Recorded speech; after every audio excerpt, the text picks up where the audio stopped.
Olá! Seja bem-vindo à Atitude Global Church. Nós somos o campus digital da Igreja Batista Atitude e temos o objetivo de alcançar as nações. Já deixe o seu like aqui no vídeo, se inscreva no canal e ative o sininho para não perder nenhum conteúdo. Siga-nos também nas redes sociais, Facebook, Instagram e TikTok. Contribua para que esse trabalho avance e alcance mais vidas. Vamos deixar a seguir o QR Code, a chave Pix e os dados bancários para a transferência.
Filipenses, no capítulo 1.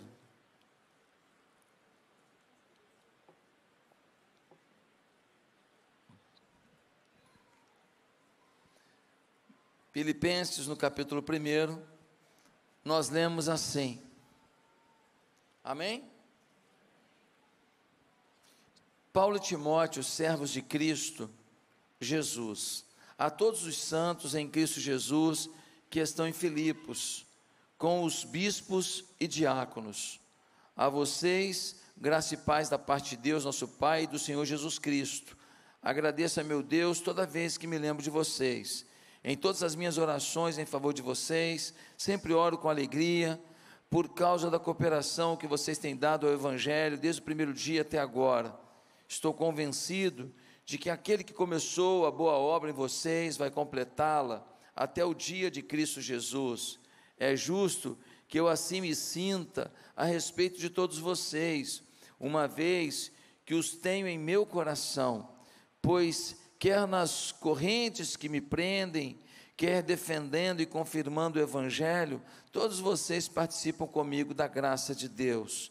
Deus é minha testemunha de como tenho saudade de todos vocês, com a profunda afeição de Cristo Jesus.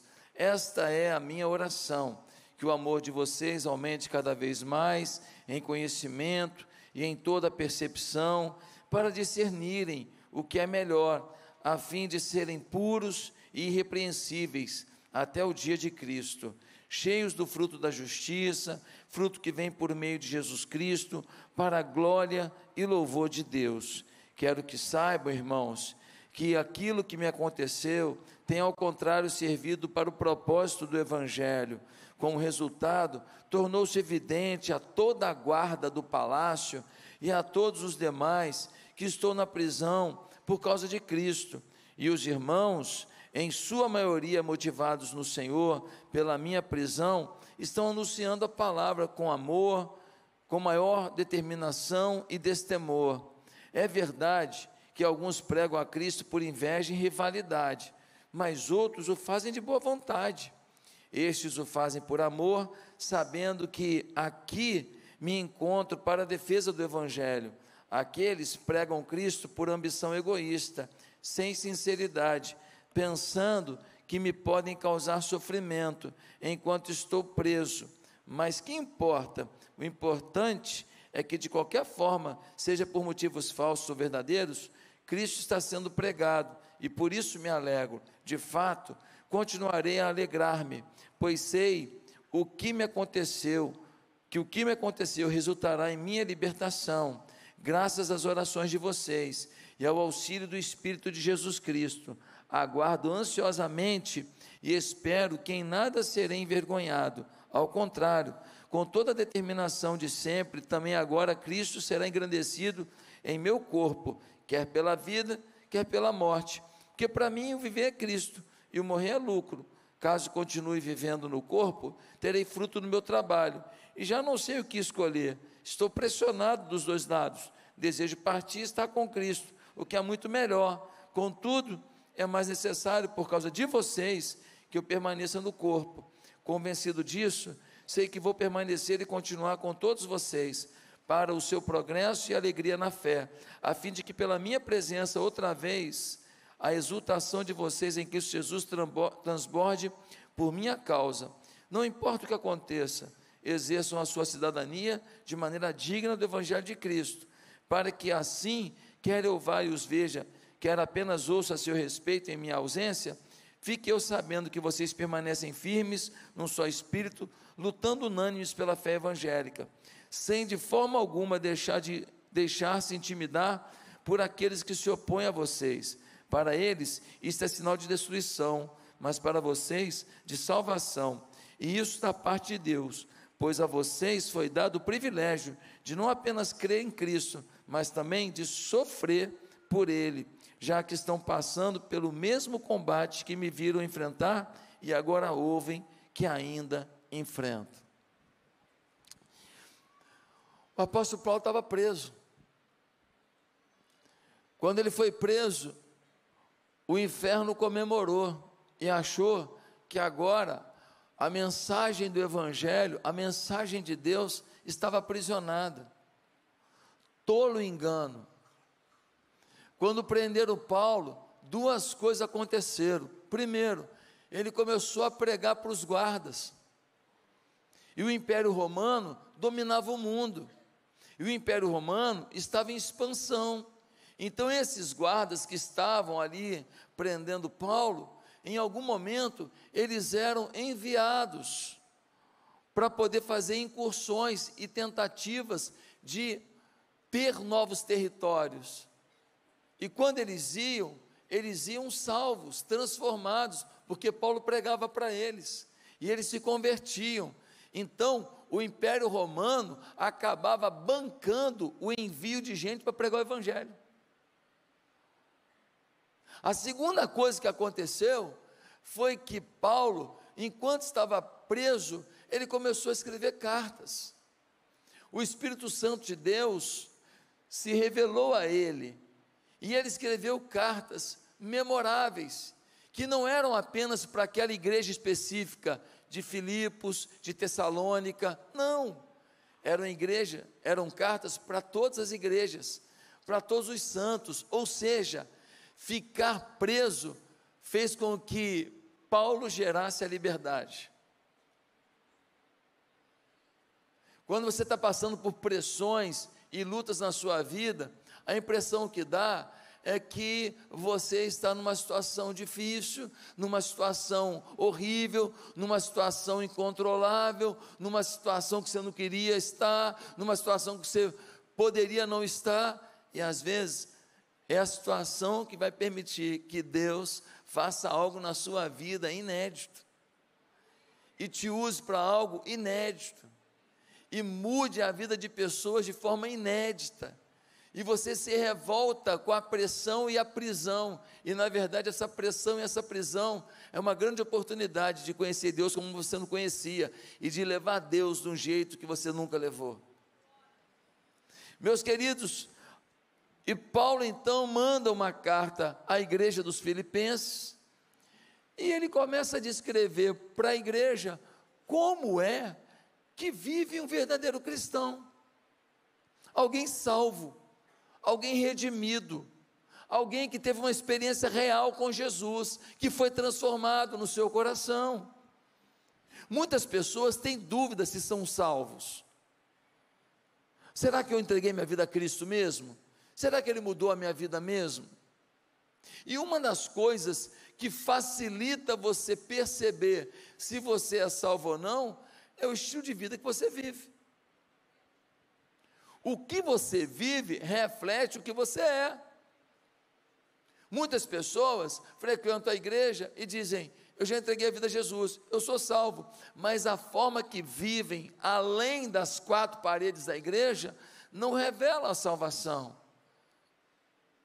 Então, se você teve uma experiência real com Jesus, se você foi salvo, hoje eu quero te dar aqui alguns princípios de Paulo que mostram quem é um verdadeiro cristão, o estilo de vida do verdadeiro cristão. E o primeiro ponto que a gente tem que ressaltar é que o estilo de vida do verdadeiro cristão valoriza a comunhão com os irmãos.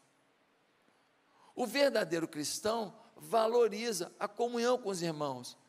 Você acha que você valoriza a comunhão com os irmãos vindo aqui num culto de domingo apenas? Você acha que você valoriza a comunhão dos irmãos vindo num evento, assistindo uma mensagem e depois indo embora? Você acha que você passar a semana inteira vivendo do seu jeito é suficiente para você dizer: eu sou um cristão? E aí no domingo você vem aqui e encontra com os irmãos, não sabe nem quem são, não sabe nem o nome, e você não dá a mínima para isso, e você diz assim: ah, eu sou um cristão. É incrível como tem pessoas que frequentam a igreja, que eles têm amigos, que eles encontram para comer churrasco toda semana, eles encontram para tomar vinho toda semana, eles encontram para passear toda semana, mas você não tem um amigo espiritual na igreja. Você não tem um amigo na igreja que você vai comer uma pizza para não falar bobagem, para falar: e aí, como é que está a tua vida? E aí, o que Deus tem falado contigo? E aí, qual o próximo desafio de fé? Como que nós podemos levar Jesus para um outro amigo nosso em comum? Não tem um amigo na igreja, só tem amigo fora. Não estou em nada contra, eu também tenho um monte de amigo fora, um monte, mas você não tem ninguém para trocar a vida espiritual, para trocar os sonhos espirituais, para falar do amor cristão dentro de você, para se desafiar e desafiar o outro a ser melhor crente. Tem alguma coisa errada. Olha o que Paulo vai dizer, versículo 3: agradeço a meu Deus toda vez que me lembro de vocês. Em todas as minhas orações em favor de vocês, sempre oro com alegria, por causa da cooperação que vocês têm dado ao Evangelho, desde o primeiro dia até hoje. Estou convencido de que aquele que começou a boa obra em vocês, vai completá-la até o dia de Cristo Jesus. É justo que eu assim me sinta a respeito de vocês, uma vez que os tenho no coração, pois quer nas correntes que me prendem, quer defendendo e confirmando o Evangelho, todos vocês participam comigo da graça de Deus. Deus é testemunha de como tenho saudade de todos vocês, com profunda afeição de Cristo Jesus. Olha o que Paulo está falando, gente, eu estou preso aqui, mas eu sei que vocês estão comigo. Eu sinto vocês aqui, e quando eu lembro de vocês, eu lembro com alegria, porque eu sei que vocês estão orando por mim, eu sei da sintonia que nós temos. E ele fala aqui, e eu tenho uma afeição danada por vocês. Paulo é um cara reto, Paulo é um cara direto, Paulo não é um cara mimimi, gostosinho, não, fofinho. Ele não é assim, ele não é aquele cara assim: oh, meu fofinho, meu docinho de coco. Ele não é assim, mas ele agora rasga o coração e fala: cara, eu sinto maior saudade de vocês. Eu sinto muita saudade, vocês fazem falta. Eu lembro de vocês, eu fico sorrindo de lembrar de vocês. Vocês me fazem bem, vocês estão comigo na batalha, vocês estão comigo na minha dor. Eu sinto vocês aqui. Eu quero tanto ver vocês. Eu espero em Deus que eu consiga ver vocês de novo. Dá uma olhada como Paulo está falando. Pastor, mas aquela igreja lá era boa demais, né? Devia ser um povo maravilhoso. Ah, é? Ah, é? Lá devia ter uns encardidos igual aqui. Lá tinha uns Zé Ruela igual aqui. Uns cheios de mania igual eu e você. Uns mimizentos igual aqui. Uns traumatizados igual aqui. Só que Paulo entendeu duas coisas. Primeiro, se eu não tenho misericórdia para dar para os fracos, eu também não terei misericórdia quando eu fraquejar. Você sabe por que o fariseu, ele é tão exigente, tão duro? Ele vê o erro de uma pessoa. Lembra dos fariseus lá, os religiosos do tempo de Jesus? Aquela cambada, tão exigente, tão fim, sabe por quê? Porque o fariseu, ele quer que todo mundo pense que ele é o que ele não é. Então ele é duro com os outros, para todo mundo achar que o sarrafo dele é mais alto, e não é.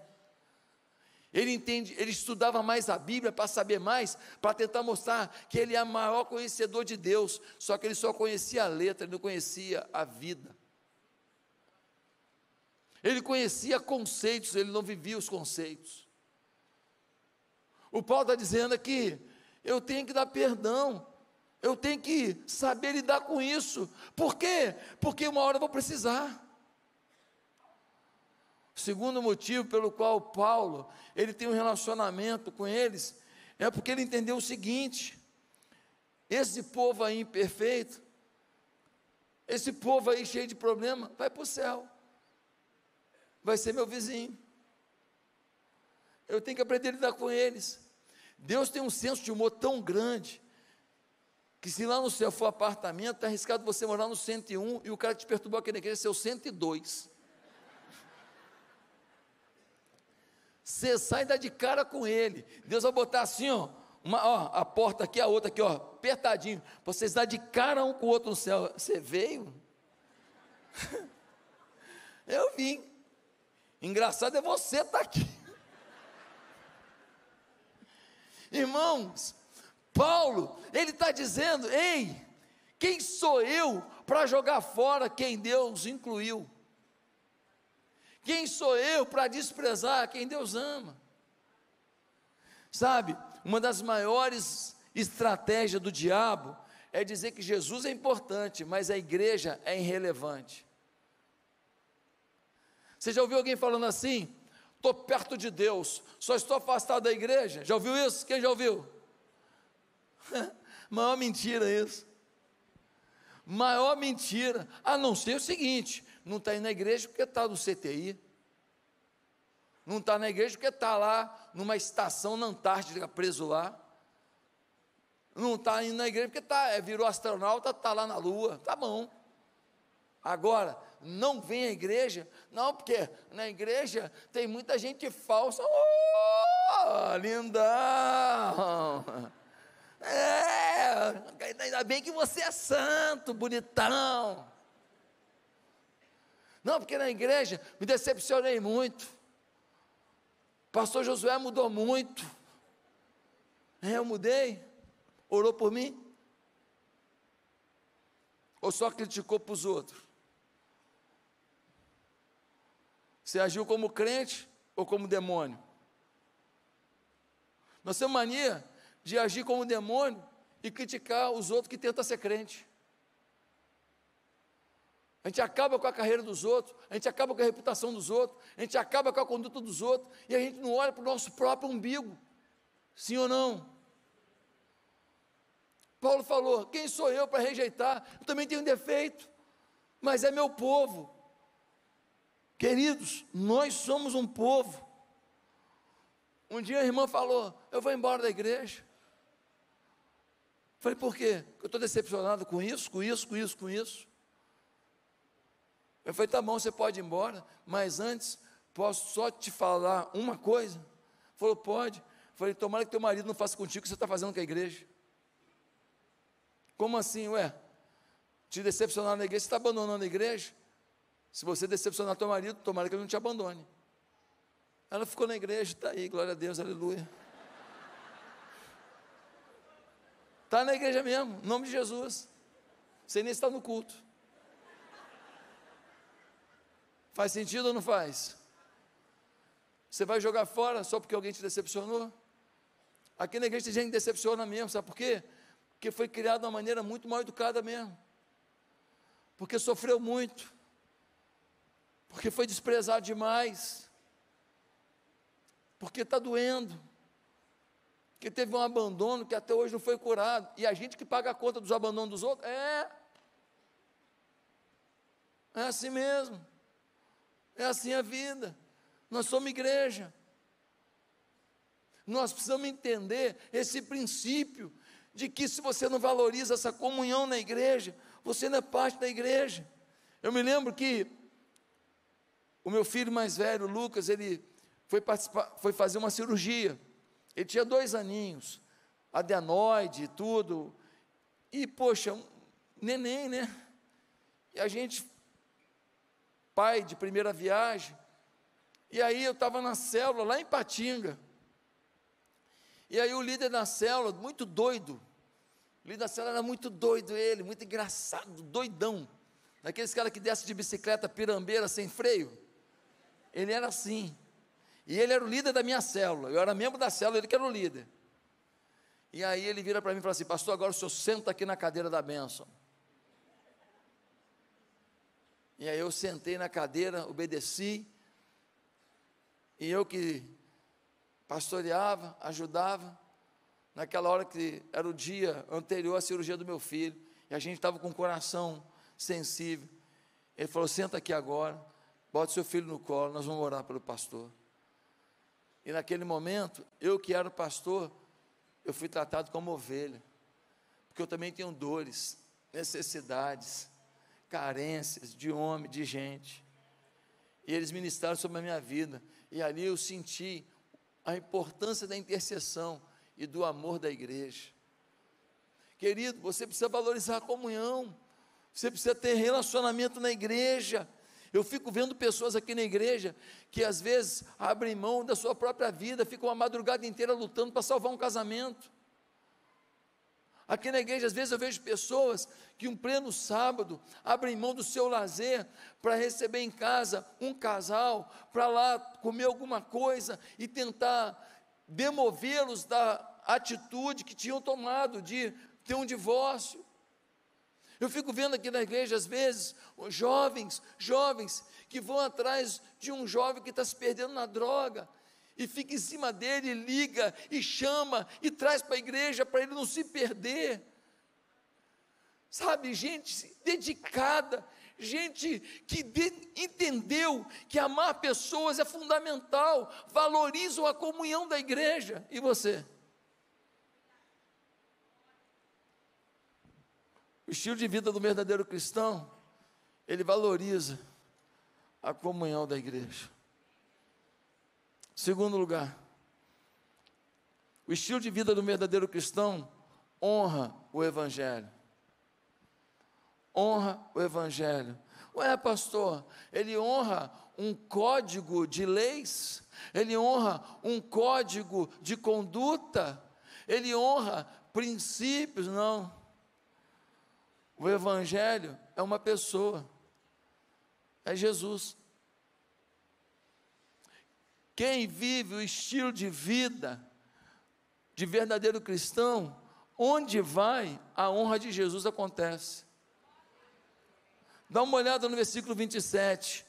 No versículo 27, Paulo diz assim: não importa o que aconteça, exerçam a sua cidadania de maneira digna do evangelho de Cristo.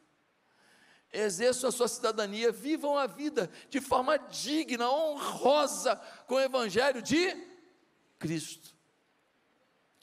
Quando chega alguém que vive o estilo de vida de um cristão verdadeiro, num lugar, chegou a honra a Jesus. O nome de Jesus vai ser exaltado. Ele chegou, brilhou a luz de Jesus. Ele chegou, a igreja que representa Jesus aqui, essa igreja vai ser valorizada. Ele chegou, o nome que vai aparecer em primeiro lugar é o nome de Cristo. A fé, o amor, a paz vai resplandecer ali. Vou dar um exemplo. Um empresário aqui da igreja encontrou com um grupo de empresários, todos não crentes. E aí, um empresário não crente virou para o membro da nossa igreja e falou assim: ô fulano, tu frequenta que igreja mesmo? O empresário aqui da igreja falou: eu frequento a igreja Atitude, pastor Josué. O outro empresário que não é crente falou assim: rapaz, só ouço falar bem dessa igreja. Tem um amigo meu, cara, está indo lá. O cara bebia pra caramba, rapaz, traía a mulher, aprontava, mano. Pô, o cara tem para a igreja agora, parou de beber, mudou a vida, cara. Tem um outro amigo meu, falou para mim que o filho dele está indo lá. Moleque só queria saber de balada, e funk, e droga, e um monte de porcaria. O moleque está indo lá agora. E o moleque está firme, o moleque está bacana, só quer saber de negócio de louvor agora. O moleque largou esse negócio todo. Cara, que legal, até eu estou com vontade de ir lá. Olha o detalhe: o membro da nossa igreja não falou nada da igreja dele. Era uma pessoa que nem é da igreja, pregando para os outros. Pregando para os outros. O não crente pregando para os não crentes. Ó, gente, vai lá, hein? Sim ou não? Por quê? Porque o evangelho, quando ele chega, ele provoca uma transformação. E você, onde chega, precisa ser um agente de transformação. Você precisa honrar o evangelho. Às vezes uma pessoa fala assim para mim: pastor, eu trabalho com isso. Fala: você trabalha com isso? Aí eu lembro de alguém da igreja, né, que trabalha naquele setor. Aí eu falo: olha, lá na igreja tem uma pessoa que trabalha com isso também. Aí eu penso assim: fala ou não fala o nome de Jesus? Aí eu falo, aí ele fala: quem? O fulano. Aí o cara fala assim: o fulano, ele é da igreja? Cara, me dá um mal-estar. Mas às vezes é diferente, a maioria das vezes é diferente. Eu falo: quem trabalha lá com você? Aconteceu isso um dia desse. Eu encontrei com uma pessoa, aí falei para ela: você trabalha onde? Eu trabalho no Ceasa. Falei: poxa, tem uns irmãos da igreja que trabalham lá. O fulano de tal falou: rapaz, esse cara é maravilhoso. Eu falei: eu sei fulano de tal. Eu falei: nossa, esse cara é tremendo. Eu falei: tem uns 3 aqui da igreja que trabalham no Ceasa. Ele só deu elogio. Ou seja, onde eles estão trabalhando no Ceasa, esses irmãos, o nome de Jesus é honrado. É honrado. Honrado. Queridos, nós precisamos rever as nossas vidas, rever onde estamos pecando. Davi faz uma oração no Salmo 51 dizendo: Senhor, contra ti pequei, dei mole, vacilei, pisei na bola. Senhor, tem jeito para mim? O Senhor pode restaurar a minha alegria da tua salvação? O Senhor pode usar minha vida de novo? Dei mole, perdão, Senhor. Se você não entender que você não é uma pessoa que vai num lugar e simplesmente lá você é mais um executivo, mais um empregado, mais um empregador, e simplesmente isso, aqui na igreja que você é cristão, se você entender a sua vida assim, você não entendeu nada. O estilo de vida de um cristão é dar honra ao Senhor onde quer que vá. E você não faz isso sozinho não, tá? Se você não tiver relacionamento com Deus, você não consegue isso, porque nossa carnalidade é grande. A gente sai daqui, toma fechada no trânsito, o pensamento que vem: pelo amor de Deus, sim ou não? O teu filho pequenininho está correndo, alguém fala assim: tira esse moleque daí. Hein? Aquele vizinho que para o carro dele em cima da linha da tua vaga. E aí você fica apertado assim numa coluna. O que tu pensa do vizinho na hora? Glória a Deus, essa pessoa lembrou de mim, entrou na minha vida. Que bom que ele entrou no meu espaço, aleluia, Senhor. Hein? Fala a verdade, fala a verdade. Gente, esse amor e essa intimidade com Deus, a gente não consegue sozinho. A gente precisa de tempo com Ele. Mas sabe qual é o problema? Nós queremos muita coisa dEle, a gente só não quer tempo com Ele. Nós queremos muitas bênçãos dEle, nós só não queremos desfrutar dEle. Sabe aquele filho que adora pedir dinheiro, mas não sabe dar um abraço? Sabe aquela mulher que adora uma joia, mas não sabe entregar um franguinho com quiabo? Plena segunda-feira, com aquele angu quentinho, derretido, pode até jogar um queijinho por cima para derreter junto, para agradar o marido no pratinho predileto dele. Não, isso não sabe fazer não, mas meu solitário, fica solitária, miserável. Quem está entendendo? Ei, beleza? Nós precisamos ter tempo com Deus, nós precisamos ter tempo com o Senhor, nós precisamos acordar de manhã e falar, pô, vou botar um louvor aqui, eu vou escutar a voz do Espírito. Espírito, vem falar comigo. Você já fez essa oração? Senta lá, pô, senta lá naquele cantinho do quarto lá, bota um sonzinho lá, fala, Senhor, dá para revelar alguma coisa aí? Ó, vou ler tua palavra, tem um recado para mim? Que eu entendo o teu recado, quando eu for ler a palavra, Deus vai revelar. Deus está com a maior saudade de você, Deus está com a maior vontade de falar contigo, Deus está com saudade daquele dia que você teve uma aproximação maior, aquele dia que você chorou na presença dEle, aquele dia que você falou assim, agora eu vou ser crente mesmo. Deus tem a maior saudade desse dia. Ele não queria que você tivesse esquecido desse dia. Em terceiro lugar, qual o estilo de vida de um verdadeiro cristão? Ele sacrifica pela promoção da fé em Cristo. Ele sacrifica pela promoção da fé em Cristo. Versículo 27, na parte B, diz assim, para que assim, quer eu vale os veja, quer apenas ouça a seu respeito em minha ausência, fique eu sabendo que vocês permanecem firmes num só espírito, lutando, unânimes, pela fé evangélica. Paulo falou, olha gente, eu queria tanto ver vocês, mas talvez eu não consiga ir, mas se eu não for, uma coisa eu queria ouvir que vocês continuam firmes, lutando pela fé evangélica. Sabe o que me assusta? É que uns terroristas malditos do Hamas estão dispostos a morrer pela causa deles, e a gente não está disposto nem a viver pela nossa causa.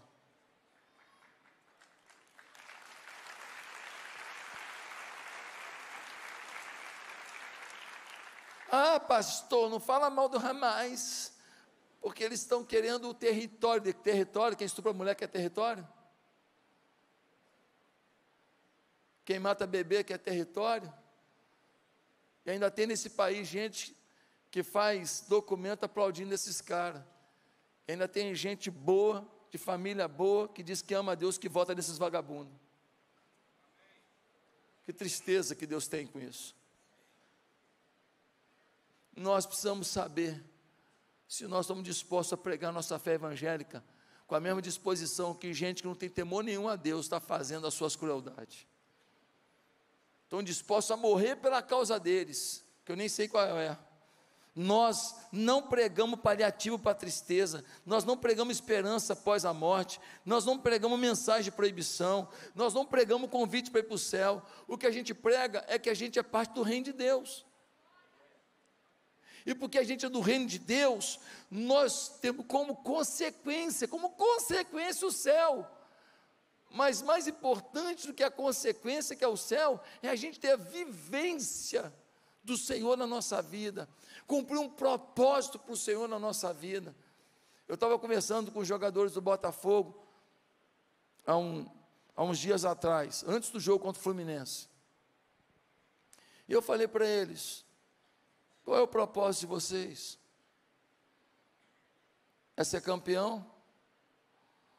Vocês estão jogando para ser campeão? Falei: se esse é o propósito de vocês, é muito pequeno. Quem foi campeão há 28 anos atrás, tem tempo, hein? Ninguém nem lembra. Ninguém nem lembra, ó, flamenguista. Eu falei: mas se vocês estão jogando para, sendo campeão, chamar os seus filhos e falar: senta aqui para a gente agradecer a Deus, porque nós tivemos um campeonato carioca horrível, ninguém acreditava na gente, e a gente reuniu 16 atletas, no mínimo, toda semana, para clamar a Deus e pedir a Deus uma bênção, e o Senhor nos honrou. Se for para você chamar a sua família inteira, pregar para todo mundo e falar: o nosso Deus é um Deus de resposta, é um Deus de bênção. Se for para você pegar os microfones das TVs e das rádios e falar: toda honra e toda glória seja dada ao Senhor Jesus, porque Ele nos sustentou durante toda essa trajetória. Se o propósito for esse, o campeonato é consequência. Mas se o propósito do campeonato é muito pequeno, as pessoas esquecem rápido, o troféu enferruja. Qual é o propósito da sua vida? Você está disposto a sacrificar? No final do capítulo, Paulo fala assim: gente, você está disposto a sacrificar pela pregação do Evangelho? O que você faz de sacrifício para as pessoas conhecerem Jesus? Você luta para as pessoas conhecerem Jesus? Sabe, tem gente que acha que vai levar para o céu os imóveis que compra, tem gente que acha que vai levar para o céu os títulos que você teve nas universidades, tem gente que acha que vai levar para o céu suas joias, suas companhias, suas empresas. Ei, você não vai levar nada disso para o céu. A única coisa que você vai levar para o céu são as pessoas que você ganhou para Jesus. É a única coisa que entra no céu, a única coisa, sua alma, seu galardão e as pessoas que você ganhou. Você não vai levar mais nada, você vai levar gente, vidas transformadas, que Deus vai te recompensar com um galardão, porque você foi instrumento do Senhor. Mas em último lugar, qual é o estilo de vida do verdadeiro cristão? O estilo de vida do verdadeiro cristão é uma vida confiante quanto ao futuro. O verdadeiro cristão, ele não se entrega. Está tudo lascado, ele fala: meu Deus vai agir. A maquininha está, ele fala: ei, Senhor, manda teu anjo. A vida do cristão é uma vida de esperança, de confiança total no amanhã. Pastor, onde é que está isso? Olha como é que fala aqui, o versículo 19. No versículo 19 a gente lê assim, ó: pois sei que o que me aconteceu resultará em minha libertação, graças às orações de vocês e ao auxílio do Espírito de Jesus Cristo. Paulo está falando: ó, eu estou preso aqui, ferrado, mas eu estou com esperança de sair. Paulo, mas você está para morrer. Ué, mas se Deus quiser, Ele me tira. Ele tirou Pedro. Pedro estava na prisão, ele abriu a prisão toda e Pedro saiu. Se Ele quiser, Ele faz. A esperança está com Ele. Aí ele fala: aguardo ansiosamente e espero que em nada serei envergonhado. Ao contrário, com toda a determinação de sempre, também agora Cristo será engrandecido em meu corpo. Ele fala que estão pensando que eu vou passar vergonha porque eu estou preso. Nada. Essa minha prisão vai significar júbilo, vai significar reforço. E ele conta assim: sabia, tem gente que estava com medo de pregar, me viu pregando, me viu preso e pregando, se animou, está pregando agora, não está parando, está indo em frente. Ai, que alegria participar disso. Paulo está na prisão, à beira da morte, e sonhando, e esperançoso. E aí ele fala assim: Cristo será engrandecido em meu corpo, quer pela vida, quer pela morte, porque para mim o viver é Cristo e o morrer é lucro. Ele fala aqui: eu estou com tanta alegria. Por quê, Paulo? Porque se eu viver, eu vou continuar pregando. Se eu morrer, vai todo mundo saber que eu morri pelo Evangelho. E tem mais, eu vou encontrar com Cristo. Gente, estou doido para encontrar com Ele. O cristão, ele não se abate, porque morte para ele é promoção, morte para ele é realização, morte para ele é conquista. Só morre em Cristo quem vive em Cristo. Ele vive em Cristo, por isso ao morrer ele morre em Cristo. Por isso que o Paulo fala: para mim o morrer é lucro, partir, estar com Cristo é muito melhor. É o que ele diz aqui. Ele não tem problema nem com a morte. Se a morte chegar, beleza. Eu me lembro de um pastor que estava com câncer, tomando o corpo dele todo. E aí ele chega para a igreja num domingo, a igreja é enorme, e ele fala, lá em São Gonçalo, ele fala: olha, se eu viver, vocês verão a glória de Deus no meu corpo.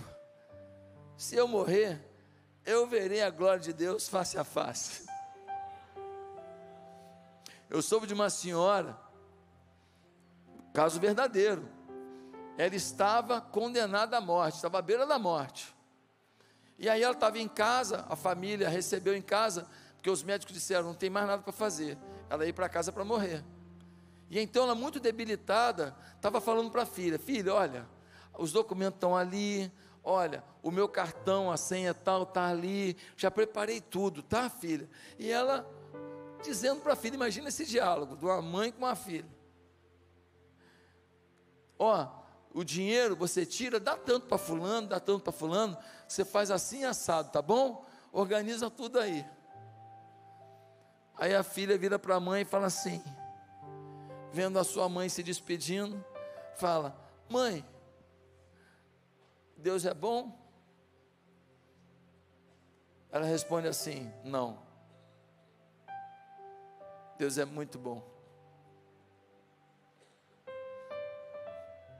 É diferente quando a pessoa tem uma experiência real com Cristo. Eu já tive a oportunidade de estar no leito de pessoas que estavam para morrer muitas vezes. Ao longo dos meus quase 30 anos de vida pastoral, muitas vezes eu fui a leito de morte para tentar consolar. E muitas vezes eu é que fui consolado. Eu me lembro, já contei aqui na igreja, do Edson, uma ovelha que eu tive lá em Ipatinga. O Edson estava com um tumor benigno. Fizeram a cirurgia, tiraram parte do tumor, mas não pôde tirar tudo, não tinha mais como tirar. E aquele tumor foi crescendo e foi empurrando os órgãos. Então, o pulmão já não funciona direito, o rim já não funciona direito, o fígado já não funciona direito. Aquilo foi comprimindo os órgãos do Edson. E na véspera da sua morte, eu estava no Hospital Márcio Cunha, em Ipatinga. Ele já sentado com o respirador, tudo, mas sentado, porque deitado ele não conseguia mais respirar nem com o respirador. E aí eu estou ali, ele ofegante.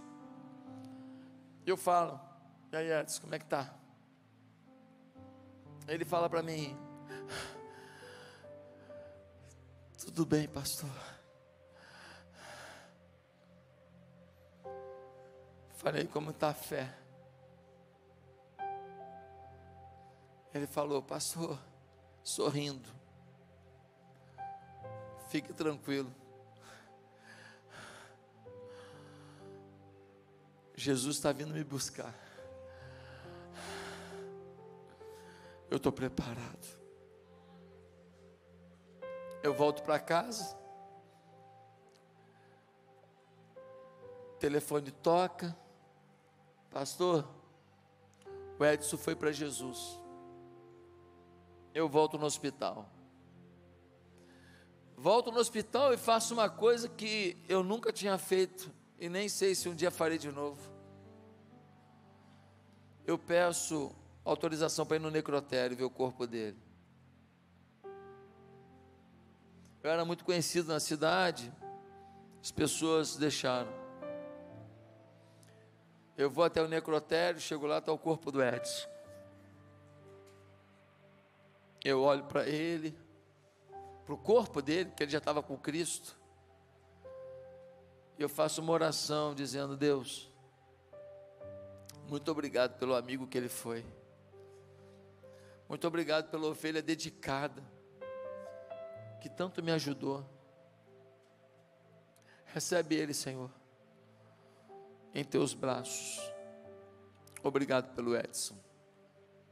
Me despeço dele e deixo o necrotério. É muito diferente quando você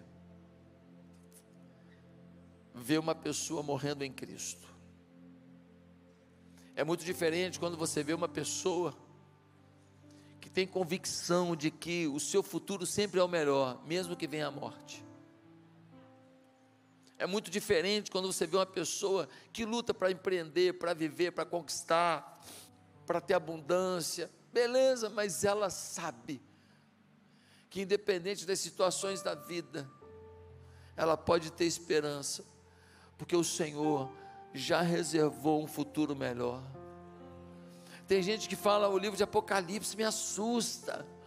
Porque no Apocalipse tem besta, tem dragão, e tem selo, e tem isso. Então, deixa eu te falar uma coisa. A interpretação do Apocalipse tem muitas vertentes, mas uma mensagem o Apocalipse tem, sabe qual é? A esperança.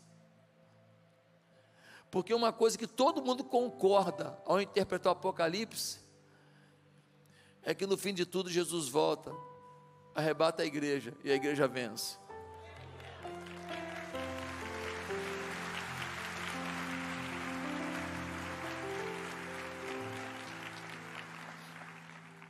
O final de tudo, a igreja vence. Galera que está achando que vai acabar com o cristianismo, galera que está achando que vai acabar com a nossa fé, final de tudo, a igreja vence. Se a igreja vence, se você é a igreja, significa que você pode ir contabilizando as tuas vitórias e buscando as tuas vitórias, porque você nasceu para ser vencedor, e a vitória final é tua, a vida eterna. Então por que se abater? Se a vitória final é minha, as vitórias para o dia a dia também serão minhas. Eu tenho que acreditar. Deus é contigo, você tem que acreditar. O estilo de vida do cristão, ele crê, tem convicção de bênção e de vitória no seu futuro. Você aceitou o Senhor Jesus Cristo em sua vida? Envie-nos uma mensagem através do WhatsApp que está aqui ao lado. Nós queremos conversar com você e orar pela sua vida. Nós temos encontros semanais online que você poderá participar. Deus te abençoe!